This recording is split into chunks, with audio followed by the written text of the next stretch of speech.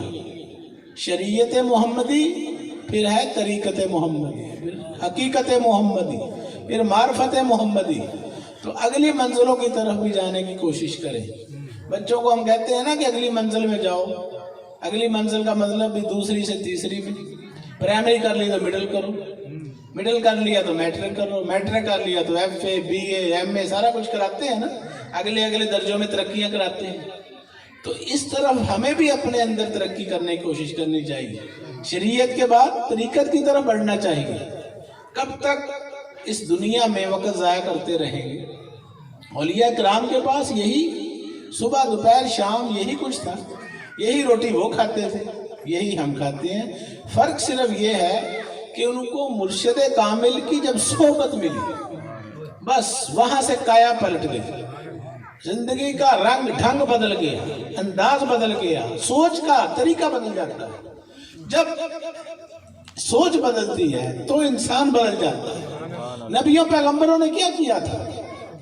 اللہ کی مخلوق کی تربیت کی تو معاشرے بدل گئے.